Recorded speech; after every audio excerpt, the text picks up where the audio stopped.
في كتابه المحكم وخطابه المتقن وقوله أحسن. بسم الله الرحمن الرحيم والنجم إذا هوى ما ضل صاحبكم وما غوى وما ينطق عن الهوى إن هو إلا وحي يوحى علمه شديد القوى ذو مرة فاستوى وهو بالأفق الأعلى ثم دنا فتدلى وكان قاب قوسين أو أدنى فأوحى إلى عبده ما أوحى.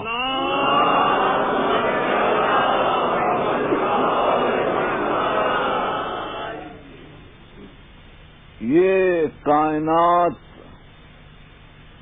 یہ عالم ہست بود خواہ تمثل اسماء حسنہ کا نتیجہ ہو یا تحیز اسماء توقیفیہ کا اثر،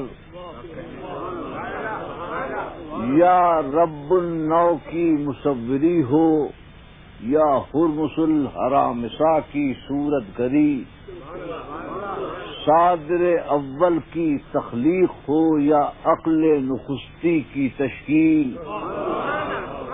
عالم مثال کا عکس و ظلال ہو یا قانون ارتقاء کا فیض جمال، بہرحال یہ وادی سہل و جبل، یہ آغوش جلوہائے پیچیدہ، یہ کنار نقشہائے جولیدہ، نتیجہ ہے خصائص نوعی و ذاتی کا، ورنہ یہاں حقیقت مطلقہ کے سوا کچھ نہیں۔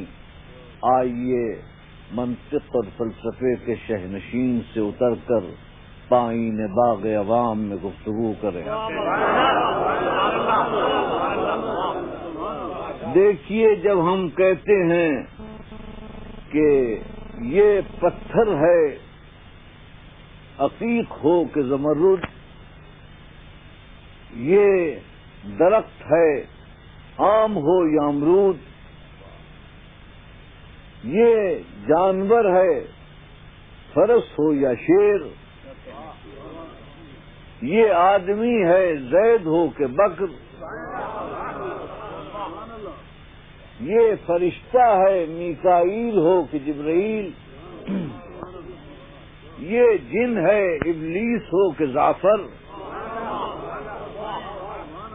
تو اے دانشوران ملت، آپ نے کبھی سوچا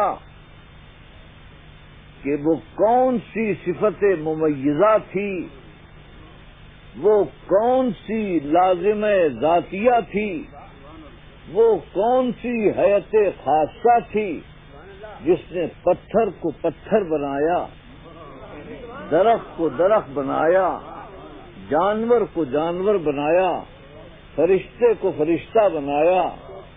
اگر کہیے کہ وجود مطلق تو وہ ہر ایک میں جاری تھا، اگر کہیے کہ فیض جاعل تو وہ ہر ایک پر طاری تھا، اگر کہیے قوت انفعالیہ تو وہ ہر ایک پر مشتمل تھی، اگر کہیے کہ عکس مثال تو وہ ہر ایک پر حاوی تھا۔ تو وہ کون سی حد تھی جس نے محدود کیا، اور وہ کون سی سد تھی جس نے مسدود کیا؟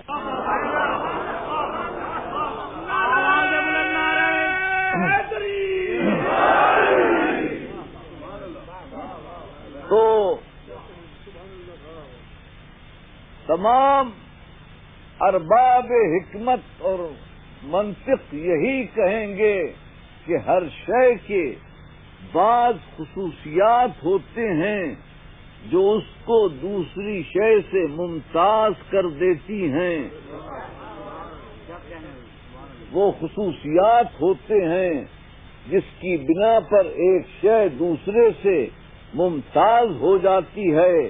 تو اب اگر ہم وجود کے ساتھ بسیط کی قید لگائیں تو عالم بساط، اور اگر مرکب کی قید لگائیں تو عالم عناصر، اگر ہم جامد کی قید لگائیں تو پتھر، اور اگر ہم نامی کی قید لگائیں تو درخت، اور اگر ہم نور کی قید لگائیں تو فرشتہ، اور اگر ہم نار کی قید لگائیں تو جن، اور اگر ہم ناطق کی قید لگائیں تو انسان، اور اگر ہم وحی کی قید لگائیں تو نبی۔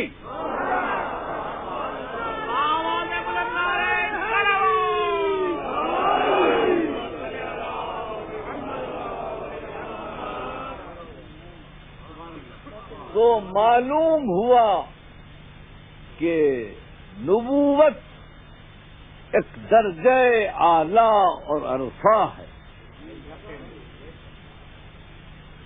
اور انسانیت کا مقام آخر ہے۔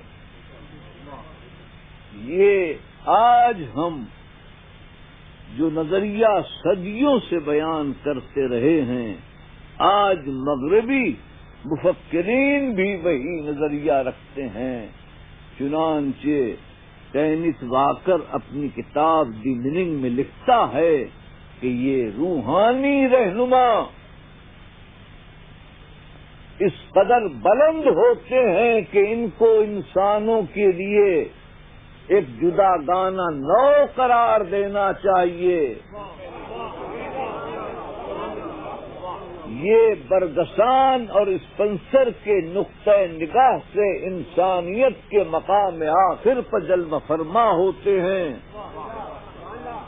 اور انسان اور حیوان میں جو شے تمیز دیتی ہے، یعنی شعور اور اخلاقی اقدار کا علم، وہ ان میں انتہائی تکمیل تک پہنچا ہوا ہوتا ہے۔ ان میں عام انسانوں سے مختلف خصوصیات ہوتے ہیں، تو ان کی حیثیت ان تتلیوں کی ایسی ہے جو پتنگوں کی ترقی یافتہ شکل ہیں۔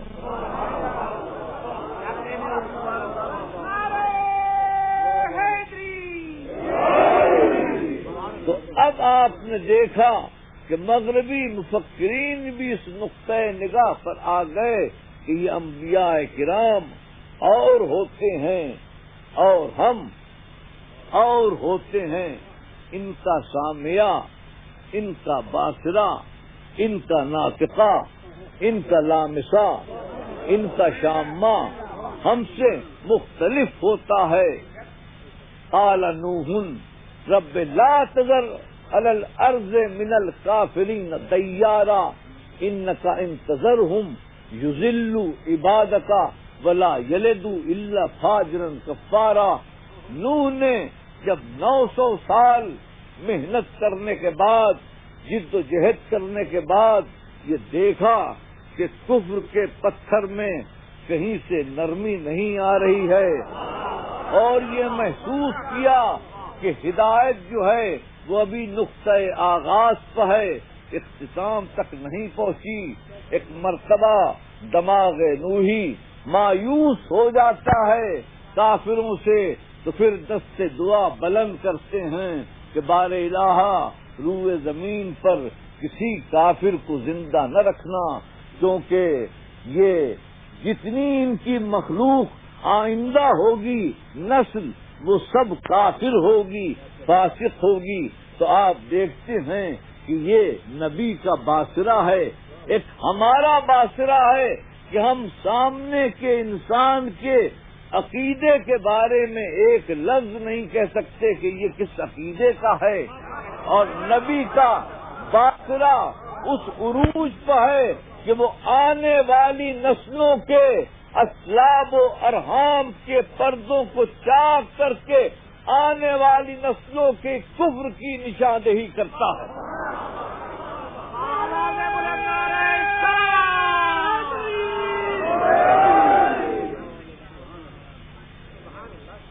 معلوم ہوا کہ ہمارا باصرہ اور ہے، نبی کا باصرہ اور ہے۔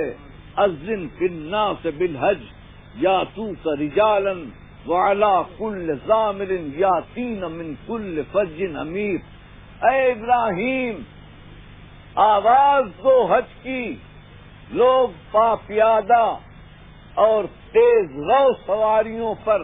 ہم نے ضامر کا ترجمہ دبلی اونٹنیاں نہیں کیا ہے، بلکہ تیز رو سواری کیا ہے، کیونکہ دبلی اونٹنیوں سے بھی مراد تیز روی ہوا کرتی تھی۔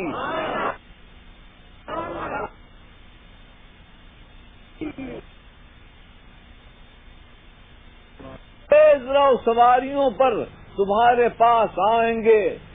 ابراہیم کی آواز آج سے 4000 سال پہلے بلند ہوئی، اور وہ آواز جو حاجی جاتا ہے وہ لبیک لبیک کہتے ہوئے جاتا ہے۔ لبیک اسی کا ہے جب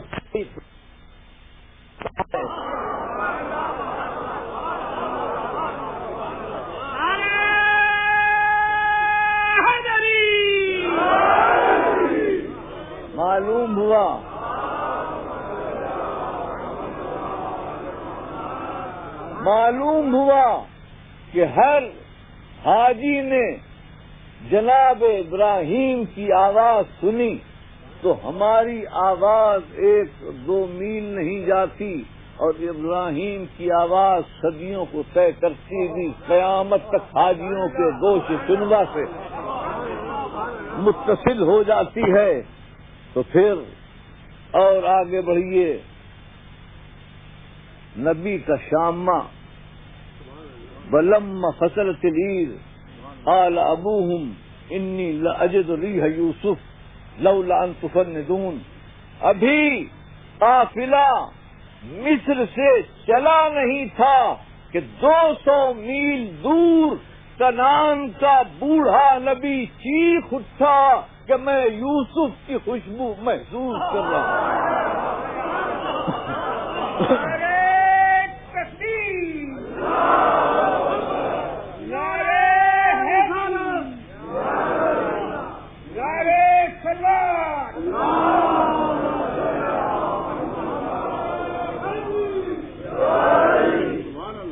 تو ابھی قافلہ چلا نہیں، اور یہاں یعقوب کہہ رہے ہیں کہ میں یوسف کی خوشبو محسوس کر رہا ہوں۔ وہیں برادران یوسف بھی ہیں، ان کو خوشبو نہیں آتی، نبی کو خوشبو آتی ہے۔ معلوم ہوا کہ نبی کا شامہ اور ہوتا ہے اور انسانوں کا شامہ اور ہوتا ہے۔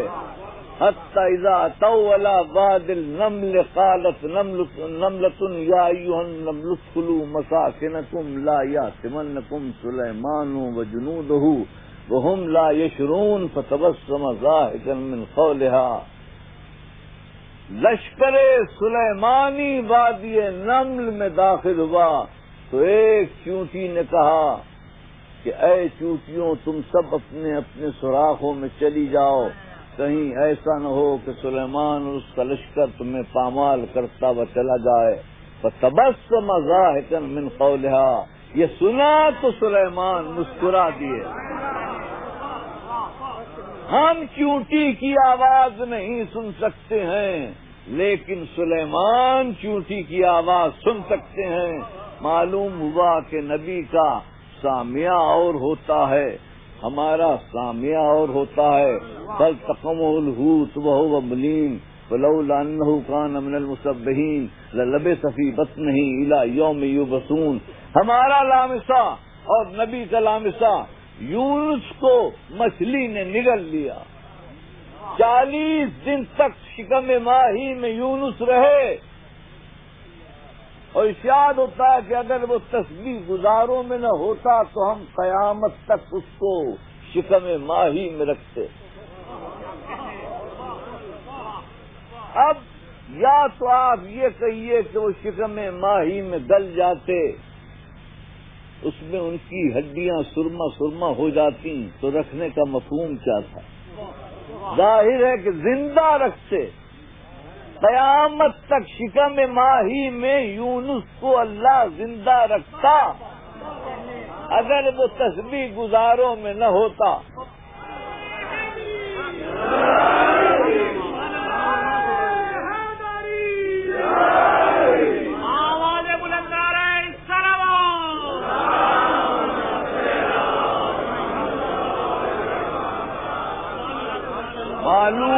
کہا کہ ہم اور ہیں اور انبیاء اور ہیں، ان کی صورت رہی معنی ہوتی ہے، ان کی سیرت کریمانہ ہوتی ہے، ان کی گفتار عالمانہ ہوتی ہے، ان کی رفتار عادلانہ ہوتی ہے۔ نبی کے نسب پر بہتان نہیں ہوتا، اس کی آنکھوں میں طغیان نہیں ہوتا، اس کے کردار میں عصیان نہیں ہوتا، اس کے دماغ میں نسیان نہیں ہوتا، اور اس کا کوئی کام زیر تحریک شیطان نہیں ہوتا۔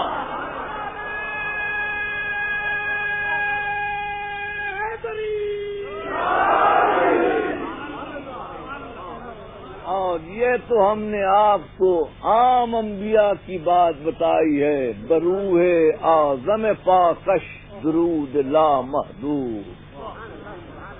جب عام انبیاء کی یہ شان ہے تو میرے رسول کی کیا شان ہوگی؟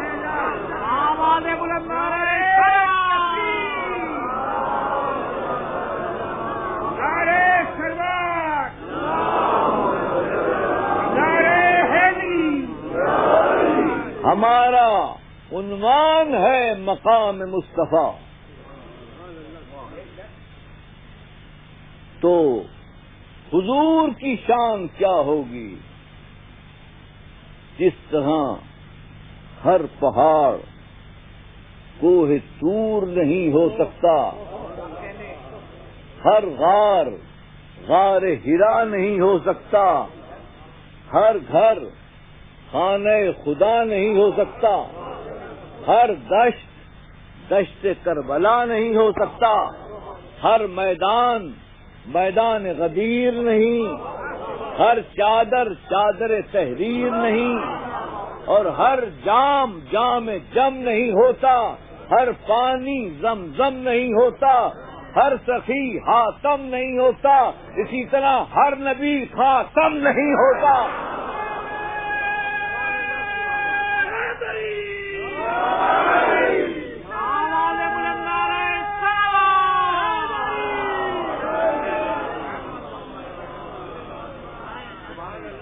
اور انبیاء عبد ہیں اور میرا رسول عبدہ ہے، عبد دیگر عبدہ چیزیں دیگر، سراپا انتظار او منتظر۔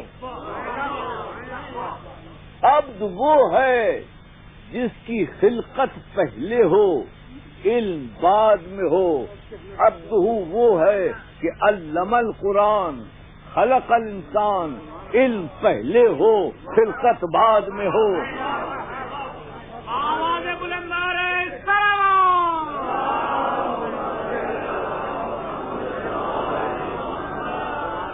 عبد وہ ہے جو زمزم کا مالک ہو، عبد وہ ہے جو کوثر کا مالک ہو، عبد وہ ہے جو دریا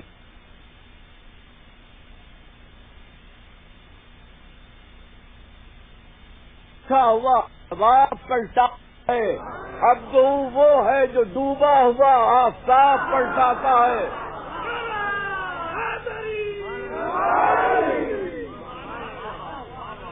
عبد وہ ہے جو ہدایت کرتا ہے، عبد وہ ہے جو ہدایت کرتا ہے اور شفاعت کرتا ہے، عبد وہ ہے جو امت کو نماز پڑھاتا ہے، عبد وہ ہے جو رسولوں کی جمعیت کو نماز پڑھاتا ہے، عبد وہ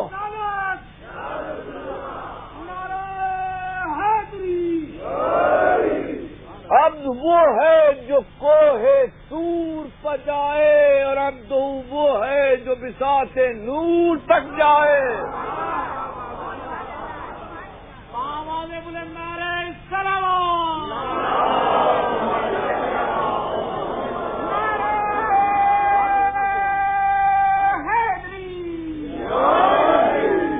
ثم دنا فتدل فكان قاب قوسين او ادنى فاوحى الى عبده ما اوحى۔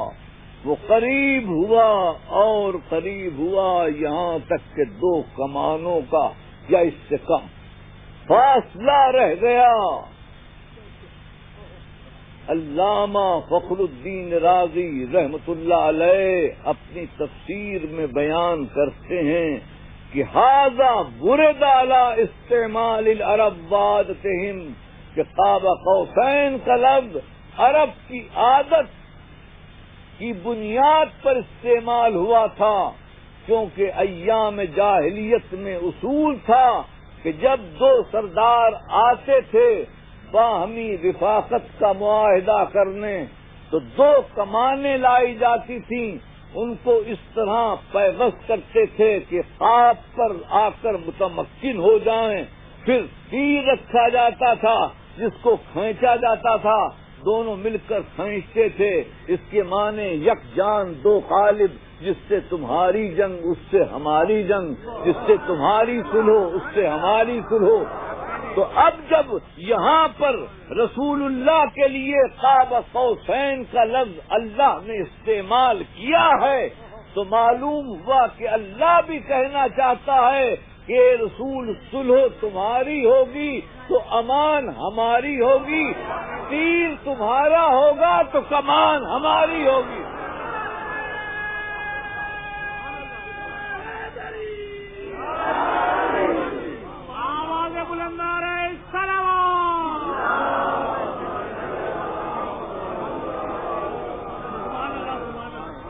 اے رسول، کلمہ تمہارا ہوگا تو کلام ہمارا ہوگا، امت تمہاری ہوگی تو امام ہمارا ہوگا. تمہاری زبان میں میری گفتار ہے، تیرے عمل میں میرا کردار ہے، میری تحریر تیری تقریر کے ساتھ ہے، یعنی میرا قرآن تیری تفسیر کے ساتھ ہے. جو قرآن میں صورت ہے وہ میدان میں تیری سیرت ہے، اور جو تیری سیرت ہے وہ عین مشیت ہے، جو تیری خواہش ہے وہ عین ایقان ہے، جو تیرا ارمان ہے وہ میرا فرمان ہے. جو تیرا ارمان ہے وہ میرا فرمان ہے، جو تیرا کلمہ پڑھے وہ مسلمان ہے، اور جو تیرے بعد نبوت کا دعویٰ کرے اس کا دعویٰ ہذیان ہے، اور جو تجھ پر یقین کامل رکھے وہ کل ایمان ہے، اور جو تیری نبوت میں شک کرے وہ بے ایمان ہے.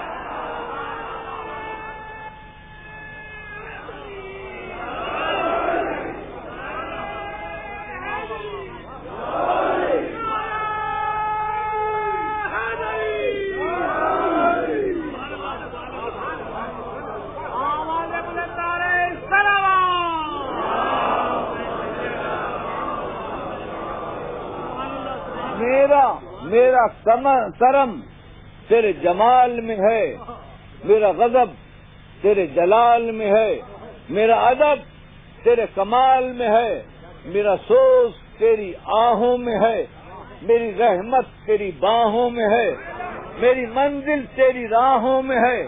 سجدہ میرا، آستانہ تیرا، ہاتھ تیرا، خزانہ میرا، جنت میری، پروانہ تیرا، میرا گھر تیرا، تیرا گھرانہ میرا. تو مجھ سے الگ نہیں، میں تجھ سے جدا نہیں، تو سب کچھ ہے مگر خدا نہیں.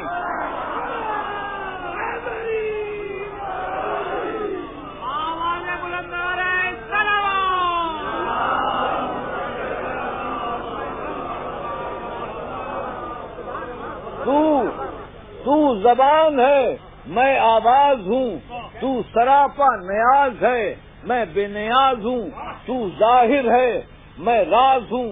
تو نہ ہوتا تو خدائی کا راز آشکار نہ ہوتا، تو نہ ہوتا تو خدائی کا راز آشکار نہ ہوتا.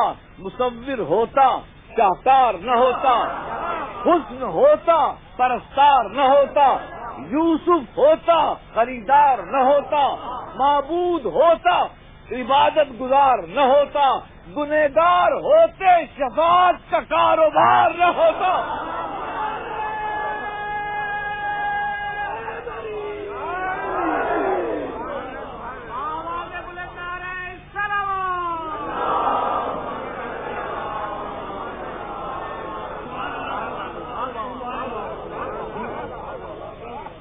تم آ گئے تو شیطنت کا دامن تار تار ہو گیا اور ملت آسی کا بیڑا پار ہو گیا. تو یہ ہیں ہمارے رسول، یہ ہیں ہمارے رسول جن کا قرب اللہ سے اتنا ہے کہ 2 کمانے یا اس سے کم. اور آگے بڑھیے تو ما رمیت اذ رمیت ولکن اللہ رما. اے رسول تم سنگریزے نہیں پھینک رہے تھے بلکہ ہم سنگریزے پھینک رہے تھے. آواز بلند نعرہ صلوات.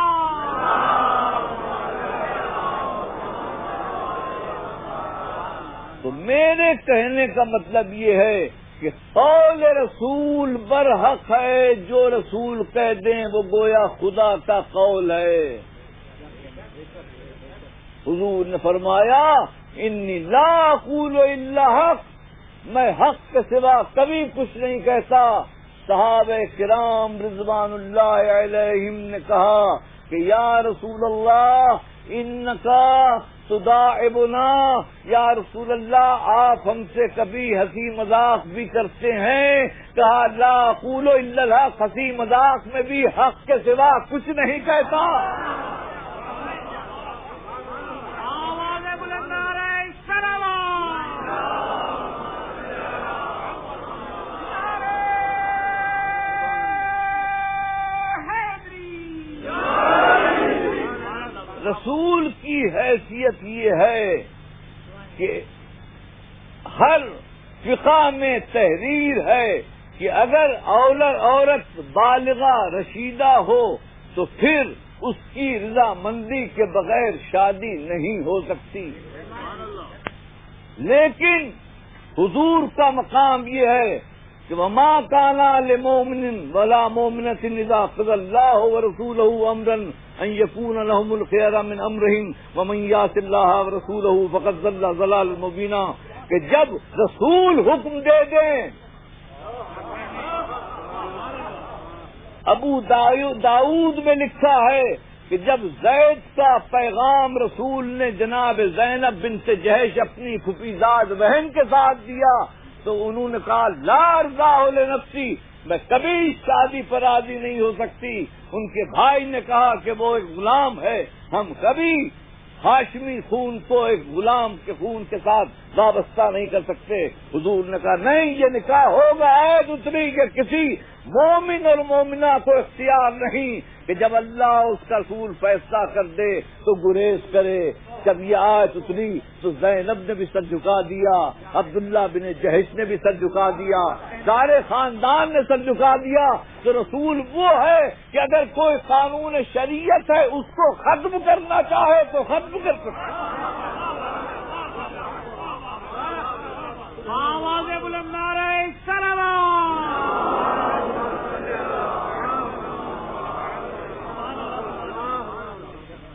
جو رسول کہہ دے اس پر کوئی فیصلہ دوسرا نہیں کر سکتا. حضرت عمر رضی اللہ تعالیٰ عنہ کا واقعہ مشہور ہے کہ ایک یہودی اور ایک مسلمان رسول اللہ کی خدمت میں آئے کہ یا رسول اللہ آپ ہمارا فیصلہ کر دیجئے. مسلمان منافق تھا، یہودی کھلا ہوا کافر تھا. منافق سمجھا کہ رسول سیاسی لیڈر ہیں کہ شاید ہماری بات یہ سمجھ کر کہ یہ مسلمان ہے ہمارے فیور میں فیصلہ کر دیں گے، مگر رسول تو عدل و انصاف کی میزان ہے. اس نے فیصلہ یہودی کے حق میں کیا تو اس منافق مسلمان نے کہا کہ ہم یہاں فیصلہ نہیں کراتے، ہم چلتے ہیں حضرت عمر رضی اللہ تعالیٰ عنہ کی خدمت میں. چنانچہ دونوں آئے حضرت عمر کی خدمت میں.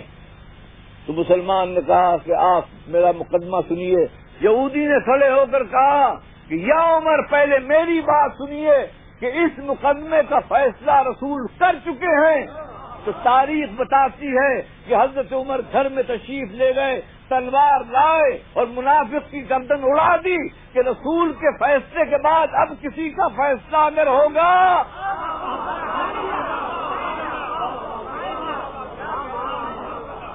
آواز بلند نعرہ صلوات.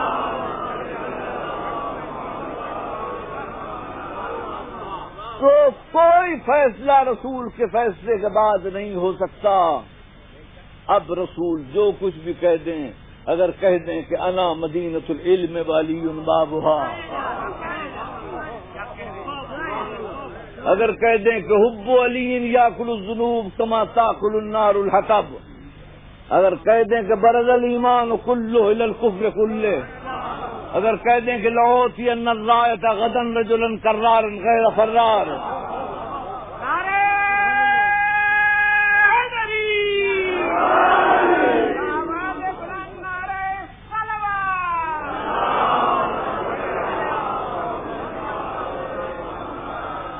اور اگر کہہ دیں کہ من کنت مولا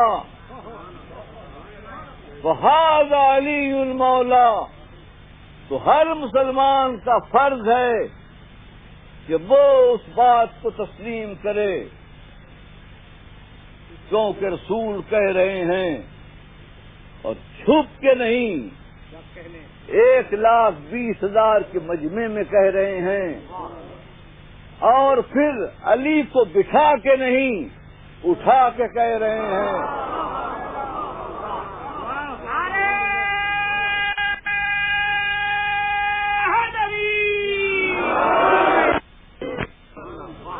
اب دنیا اس معاملے میں فلجان میں مبتلا ہے کہ مولا کے معنی کیا ہیں. تو یوں تو مولا کے 21 معنی ہیں، لیکن 22ویں معنی مجھ سے پوچھئے کہ اس مولا کے کیا معنی ہیں، رسول کیا کہنا چاہتے ہیں. رسول کے کہنے کا مطلب یہ ہے کہ میں جس کا مولا ہوں علی اس کا مولا ہے، یعنی تحریک نبوت ہم کریں گے، تائید نبوت علی کریں گے.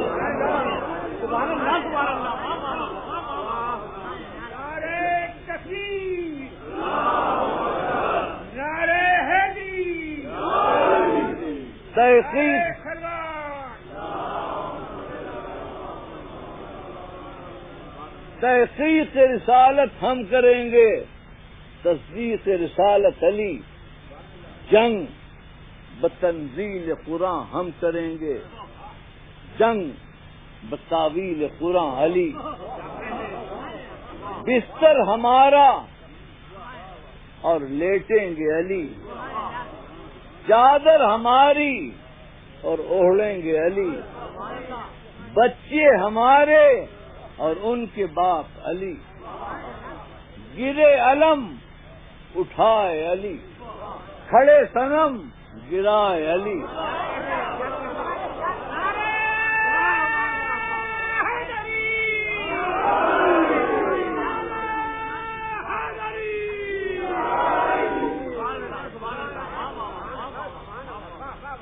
دعویٰ ہمارا شہادت علی کی، رسالت ہماری امامت علی کی، نبوت ہماری ولایت علی کی، شریعت ہماری طریقت علی کی، اطاعت ہماری مودت علی کی.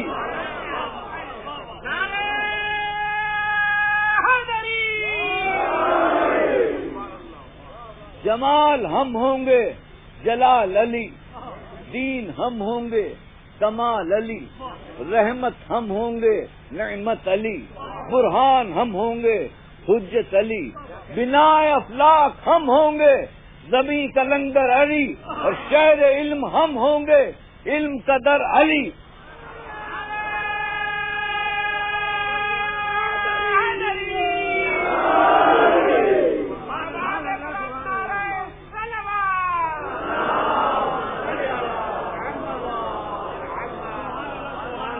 قول رسول حجت ہے، قول رسول ہمارے لیے حجت ہے. اگر وہ اہل بیت کے لیے فرمائیں تب حجت ہے، اور صحابہ کرام کے بارے میں کہیں تب حجت ہے. حضور کا ارشاد ہے کہ لا تسبوا اصحابی، کہ دیکھو میرے صحابہ کو برا نہ کہو. اگر تم میں سے کوئی احد کے برابر سونا خرچ کرے تو ان کے ایک بدھ کے برابر نہیں ہوگا. تو اب اگر رسول کہہ دیں گے تو ہم تسلیم کرنے کو مجبور ہیں. تو اہل بیت کے بارے میں کہیں تب سر تسلیم خم ہے، صحابہ کے بارے میں کہیں تب سر تسلیم خم ہے. اور صحابہ کے بارے میں تو قرآن میں ہے کہ محمد رسول اللہ والذین معه اشداء علی الکفار رحماء بینہم تراہم رکعا سجدا یبتغون فضلا من اللہ ورضوانا. تو صحابہ وہ ہیں کہ مومنوں پر رحیم ہیں اور دشمنوں پر شدید ہیں، ہر وقت رکوع کی حالت میں ہیں، سجود کی حالت میں ہیں. تو اسی لیے مجھے کہنے دیجئے کہ صحابہ اگر آسمان پر ہیں تو تاج زر نگار ہیں، زمین پر ہیں تو گلشن بے خار ہیں، مومنوں میں ہیں تو نسیم بہار ہیں، کافروں میں ہیں تو شمشیر خونبار ہیں، شریعت میں ہیں تو فقہ و دانش کے شہسوار ہیں، اور طریقت میں ہیں تو تزکیہ نفس کے آئینہ دار ہیں.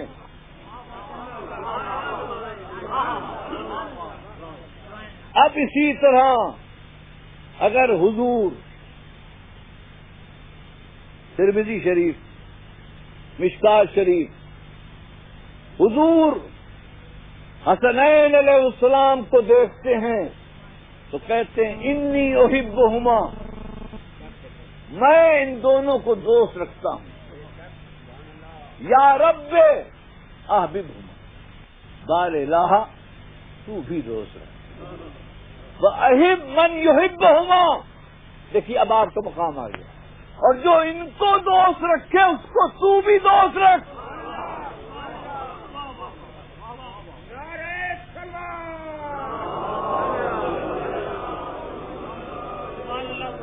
تو ہمیں حسین مدینے کے مولود کوئی تعلق نہیں، ہمیں قول رسول سے تعلق ہے.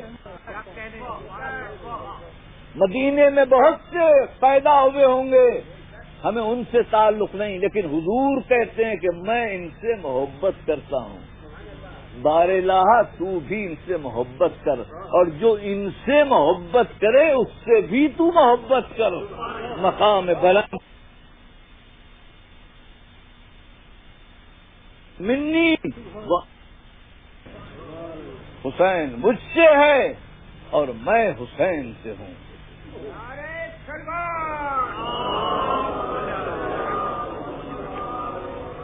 اب ہم مصائب کی طرف آتے ہیں. حسین مجھ سے ہے اور میں حسین سے ہوں. اور اسامہ بن زید کی روایت ہے کہ میں گیا تو حضور قبا میں کوئی چیز لپیٹے ہوئے. میں نے کہا کہ یا رسول اللہ اس میں کیا ہے؟ تو آپ نے کھولا تو دیکھا حسن حسین.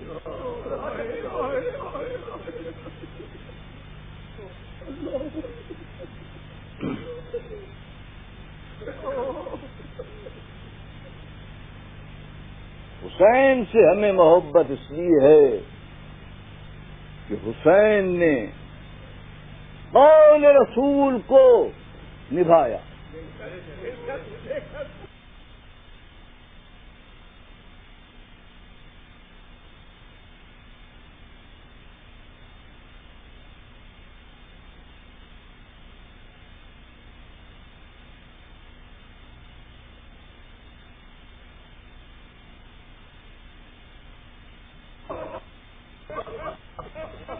مگر رسول نہیں کہہ رہا ہے، اللہ کہہ رہا ہے تو کہہ رسول میں جانتا ہوں کہ حسین کیا ہے.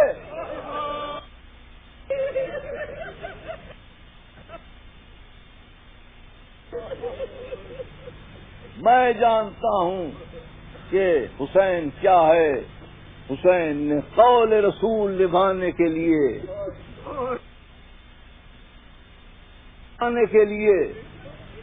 تاج ختم نبوت کو بچانے اتنی بڑی قربانی پیش کر دی.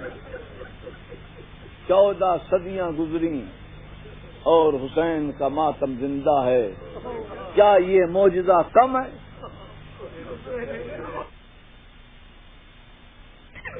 14 صدیاں گزری اور حسین کا ماتم زندہ ہے، کیا یہ معجزہ کم ہے؟ ہاں اے حسین، کہ کسی موقع پر آپ کے قدم میں تزلزل نہیں ہوا۔ امام زمانہ زیارت ناہیہ میں فرماتے ہیں کہ عجبت الملائکۃ من صبرک،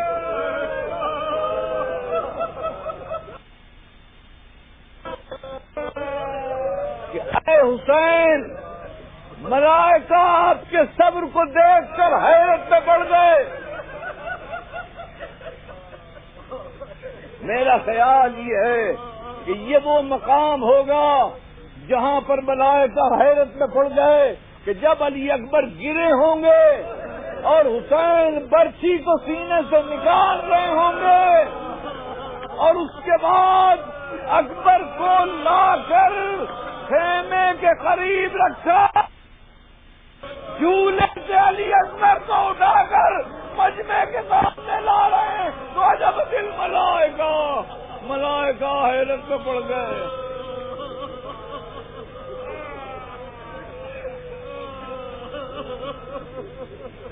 دوستو،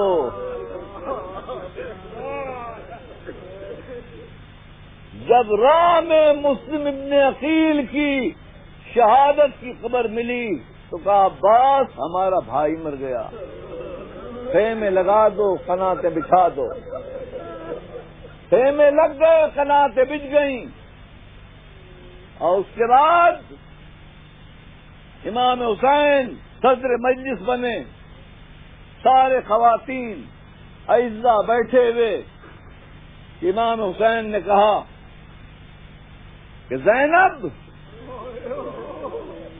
مسلم کی بیٹی عاتقہ کہاں ہے؟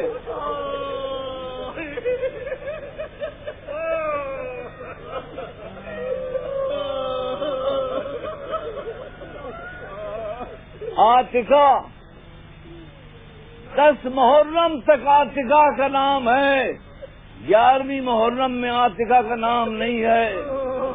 آپ جانتے ہیں کہ عاتقہ کیسے بنی؟ جب شام غریبہ ہوئی اور گھوڑے دوڑائے گئے اور خیموں میں آگ لگائی گئی، بال پکڑ کر گھسیٹے گئے، چادریں چھینی گئی، تو اس وقت عاتقہ گھوڑوں کے صبح کے اندر آ گئی۔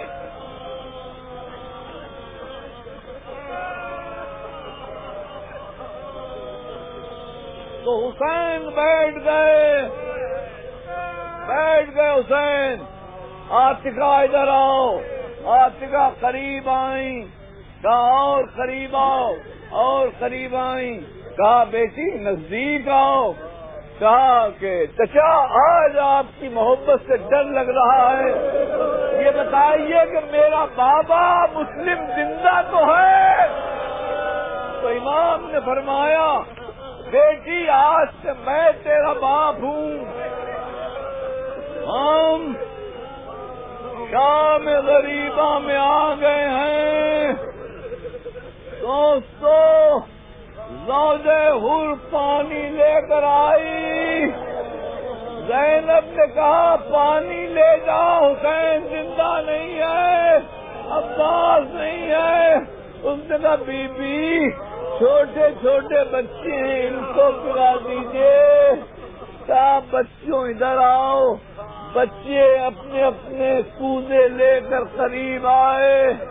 زینب نے کہا دیکھو جو تم میں سب سے چھوٹا ہوگا اس کو پہلے پانی ملے گا۔ سکینہ آگے بڑھی، پانی لیا اور ایک مرتبہ مقتل کی طرف چلی۔ زینب نے کہا سکینہ کدھر جا رہی ہو؟ کہا پھوپھی آپ ہی نے تو کہا تھا جب سب سے چھوٹا ہوگا، سب سے چھوٹا ہے۔